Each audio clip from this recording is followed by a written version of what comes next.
Anda bisa mendapatkan kebahagiaan dalam aktivitas apapun sekalipun sederhana. Tapi ketika kebahagiaan itu tidak diiringi dengan ridha Allah, rasanya itu akan selalu sementara. Kita butuh momen-momen baru untuk mendatangkan kebahagiaan itu. Tapi titik poin ketika Allah ridha dengan apa yang kita kerjakan, apa yang kita lakukan, maka Allah akan tanamkan satu cawan yang luas kandungannya, yang bisa menerima setiap keadaan dengan hal yang paling menyenangkan. Apapun yang kita lihat selalu nyaman. Yang kita dapati, kita ridha dengan apa yang Allah berikan. Keadaan itulah yang oleh Nabi itu diungkapkan dengan komen yang sangat simpel tapi dalam isinya. Kata Nabi, ajaban diambil mukmin. Orang beriman itu kalau benar imannya, maka kehidupan itu mengagumkan. Bila dia mendapatkan kesuksesan, dia iringi dengan kesyukuran. Sehingga sifatnya tetap proporsional. Dia sukses tapi ada keseimbangan dengan syukur. Sehingga tidak berlebihan menyalurkan kesuksesannya itu. Dan dengan sifat berlebihan itu hanya memberikan beban pada dirinya. Saya pernah sampaikan kan, di kesuksesan itu identik dengan gaya hidup. Rumus gaya di fisika itu kan selalu F1 banding lurus dengan F2. Apa yang didapat itu yang keluar. Tapi orang tidak boleh lupa bahwa F itu selalu berbanding lurus dengan P. Gaya berbanding lurus dengan tekanan, hukum Pascalnya. Semakin banyak gaya, semakin tertekan hidupnya. Itu bandingan nilai kehidupannya. Nah, jadi gaya itu diperkenankan. Karena itu bagian dari energi. W sama dengan F dikalikan S. Hukum energi kan begitu. Jadi hidup nggak mungkin kalau nggak ada energi. Tapi energi yang terbaik itu akan dihasilkan membawa kesuksesan kebahagiaan ketika ridha Allah tertanam. Saat dia sukses, dia bersyukur sehingga proporsional. Saat dia merasakan duka pun dia nyaman karena punya sabar. Nah, sabar itu mahal. Di Jepang ada banjir, itu bisa minta maafnya luar biasa, tak tahan dia bunuh diri. Di kita banjir bisa berenang. Itu gambaran. Cuma kalau nggak seimbang repot juga. Nah, membangun keseimbangan itu butuh konektivitas yang kuat dengan Allah. Konektivitas itulah yang dalam bahasa agama disebut dengan sholat namanya. Ya. Di pertemuan lalu kita sudah mencakup beberapa bagian dari sholat itu. Tapi saya ingin tekankan sedikit untuk menguatkan. Sholat berasal dari kata wasala atau silatun.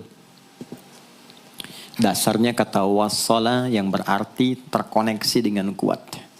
Terhubung dengan erat. Kita pernah dengar istilah silaturahmi kan? Ya kan? Kalau kita kumpul, bahasa kerennya saya mau silaturahmi kan? Tapi goalnya tercapai nggak? Ya, silaturahmi itu kan dari kata silah. Terhubung dengan erat, rasa sayang dan perhatian. Sehingga parameternya itu bukan saat datang. Kalau datang kita nyapa wajar karena orangnya ada. Tapi kalau berpisah kita masih ingat, masih peduli, masih mendoakan, masih ngontak, itulah silah namanya. Di setiap keadaan kita masih terkoneksi. Keadaan kita yang terhubung dengan Allah. Sehingga di setiap tempat kita diperhatikan, di pekerjaan kita dibimbing, di rumah tangga kita diiringi. Sehingga semua berjalan mudah dan membahagiakan. Yang melatih kita untuk terkoneksi sehingga nggak putus dengan Allah, itulah yang disebut dengan sholat. Sehingga goal dari sholat itu adalah membangun konektivitas kita dengan Allah yang kuat. Itu yang dimaksud di Quran surah keempat An-Nisa di ayat 103. فَإِذَا قَضَيْتُمُ الصَّلَاةَ maka jika anda telah tuntas mengerjakan sholat, فَاذْكُرُوا اللَّهَ. Ukuran keberhasilan sholat anda itu ketika anda merasakan konektivitas dengan Allah mulai nyambung. Qiyaman, jalannya ingat Allah. Sehingga kalau orang jalan, bekerja di apapun, saat dia ingat Allah, dia bisa memfungsikan tubuhnya sehingga tidak mengerjakan apa yang Allah tidak sukai. Gak akan mungkin anda melihat sesuatu yang tidak Allah senangi dalam keadaan yang sama anda ingat Allah. Gak akan mungkin melangkah pada tempat yang salah saat ingat Allah. Dan itu tidak mudah, karena banyak orang keluar masjid pun setelah selesai sholat, masih tertukar sendal. Padahal kalau dia ingat Allah, gak mungkin itu terjadi. Itu pelajaran dasarnya. Wa qu'udan wa ala junubikum. Baik itu duduk, bahkan sampai berbaring. Ada koneksi. Nah jadi, singkatnya, sholat itu semua gerakannya, semua bacaannya, Dari mulai kita bertakbir sampai kita salam, bacaan yang mengiringi, itu bukan sekedar gerakan hampa makna, formalitas kita bergerak dan berakhir, bukan sekedar membaca bacaan yang tidak ada isinya, tapi semua bimbingan bagaimana kita diajarkan langsung oleh Rasulullah bisa mengoneksikan lewat gerakan dan bacaan itu tersambung kepada Allah, sehingga feedbacknya semua apa yang kita bacakan dijawab oleh Allah. Semua gerakan yang kita lakukan ini hakikatnya bimbingan tentang inti kehidupan kita. Jadi di sholat itu ada bacaan, ada gerakan, ada hikmah, ada maknanya semua. Jadi bukan kita takbir begini hampa saja. Tidak. Kenapa mesti begini? Kenapa tangan yang kanan menutup yang kiri? Kenapa bacaannya setelah itu ada iftitah, ada al-fatihah? Itu ada maknanya. Dan dahsyatnya semua profesi-profesi sahabat dan generasi setelahnya yang belajar dengan benar tentang sholat ini, itu semua merubah hidupnya jadi lebih sukses dari apapun yang mereka pilih dalam menjalani hidup. Dan yang paling hebat, itu yang menjadikan Nabi mendapat perintah pertama bukan zakat, bukan haji, bukan umrah, bukan puasa, tapi sholat. Dan perintahnya khusus, spesial, disampaikan dalam peristiwa Isra Mi'raj untuk memberikan pesan begitu tingginya nilai sholat ini untuk kehidupan manusia. Mohon izin maaf bagi teman-teman yang baru bergabung, supaya tidak banyak mengulang, teman-teman bisa cek kembali di pelajaran sebelumnya. Kita kemarin telah selesai di pembahasan iftitah dengan tangan kanan meletakkan di punggung yang kiri, lalu kemudian diletakkan di atas dada seperti ini.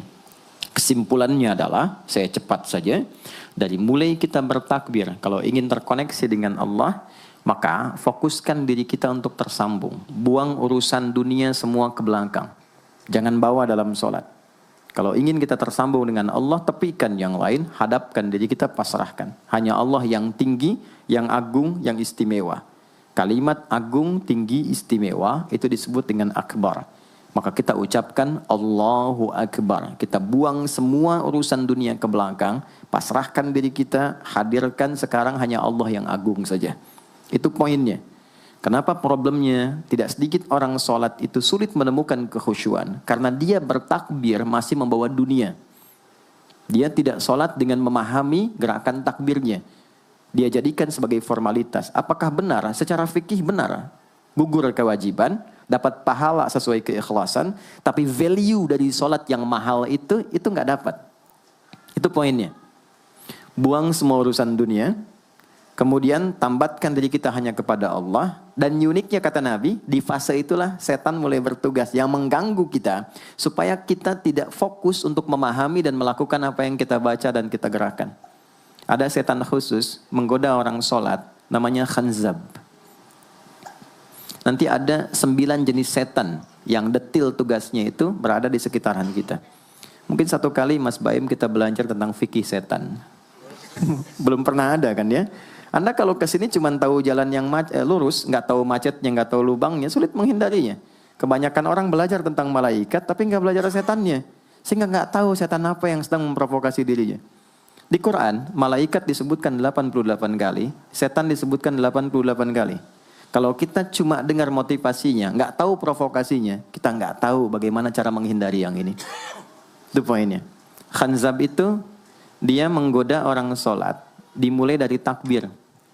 Jadi kalau belum takbir, Anda bisa merasa fokus apa saja. Nggak percaya silakan. Sebelum takbir tuh bisa siap fokus. Tapi begitu Anda mulai bertakbir, di hadis riwayat Abu Daud, Allahu Akbar, fayaqulu syaitanu. Maka di sini setan mulai tugasnya untuk mengganggu orang supaya nggak dapat nilai-nilai tadi. Maka dia berkata, udhkur kadza. Kamu ingat ini ya, kamu ingat itu ya. Betapa Anda memulai dengan membuang semua urusan dunia. Tapi kalau sudah takbir, itu setan yang install. Masuk sendiri dia. Makanya kalau nggak percaya silakan nanti zuhur dia. Begitu Anda takbir, itu masuk semua. Ingat ini, ingat itu, mobil parkir di mana. Sampai ceramah saya sekarang pun itu akan masuk. Ingat ya, ada setan yang goda. Nah itu setan itu. Itu setan sendiri. Membuat kita itu begitu lupa. Sampai lihat ujung hadisnya. Hatta la yash'ural musalli kam raka'atan yusalli. Sampai nanti akan ditemukan orang sholat. Dia tidak sadar berapa rakaat sedang menunaikan sholatnya. Nah itu kalau Nabi sampaikan pasti terjadi. Poin. Untuk kita bisa mengatasi itu, poinnya apa? Quran surah ke-29 dulu, ayat 45. Quran surah 29, Al-Ankabut, ayat 45. Di Islam tuh uniknya begini, istimewanya. Enggak ada satupun ibadah yang hasil kreasi manusia. Semua terukur. Ini dalilnya, alasannya, landasan kita ibadah itu dari Tuhannya ini. Penjelasan contohnya ini dari Nabi. Pakemnya begini, kodifikasi ilmunya seperti ini. Sehingga terjaga sampai kapanpun. Dan tidak ada satupun yang kita kerjakan dalam ibadah, kecuali semua punya landasan yang kuat. Dan hebatnya diterangkan. Ini caranya, ini bacaannya, ini maksudnya seperti ini hikmahnya. Kenapa Anda begini? Kenapa begitu? Hasilnya apa? Ketika seseorang sedang memulai sholatnya, dari awal dia pengen fokus, tapi ketika dia mulai bertakbir, muncul godaan, maka sebelum sholat ditunaikan, Allah sudah ingatkan, Utlu ma uhya ilaika minal kitab. Utlu itu dari kata tilawah, artinya baca, pahami, amalkan apa yang telah dipahami itu. Jadi sejatinya sebelum sholat, kata Allah kalau ingin menikmati sholatnya, ingin tahu value dari sholat dan dihasilkan seperti orang dulu meraihnya, maka jangan kita terfokus untuk formalitas saja. Yang penting benar bacaan, takbir sampai salam terjaga. Betul, sekali lagi, itu menggugurkan kewajiban, formulasinya selesai, secara fikih tuntas, tapi hikmah sholat yang tadi itu kita nggak dapat. Maka yang terjadi apa? Baca dulu, tilawah, utlu, baca, pelajari dulu, sebelum sholat.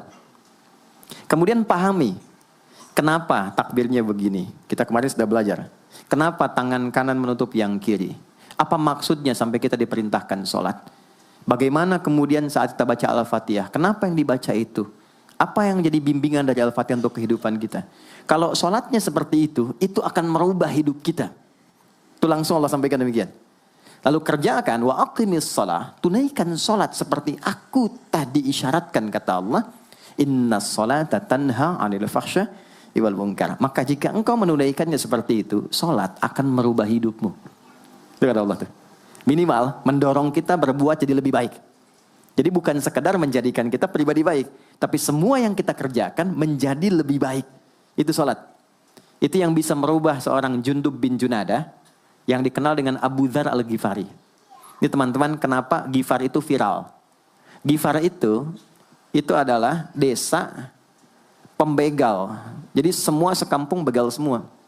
Sekampung. Pimpinannya namanya Jundub bin Junadah. Jundub bin Junadah. Singkatnya masuk Islam. Saat masuk Islam, secara singkat saja, Nabi arahkan, diajarin sholat. Betapa sholat merubah hidup beliau, jadi lebih baik. Kembali ke kampungnya, mengajarkan, singkatnya apa? Madinah heboh dengan kedatangan tapak kaki, yang ternyata itu orang-orang Ghifar. Sekampung kurang lebih masuk Islam, dan berubah jadi orang baik semua. Merubah hidup mereka. Jundub orang sukses, setelah itu jadi ustadz. Ini mungkin yang menginspirasi judul preman jadi ustadz. Ini tadinya pembegal.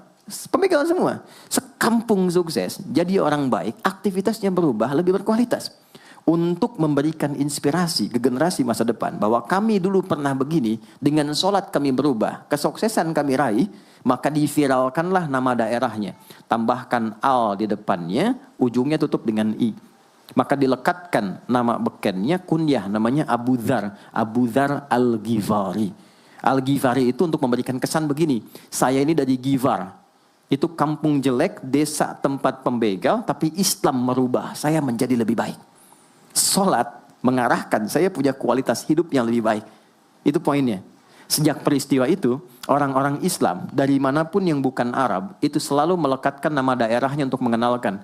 Islam pun sudah sampai ke tempat saya. Buktinya, saya menjadi baik.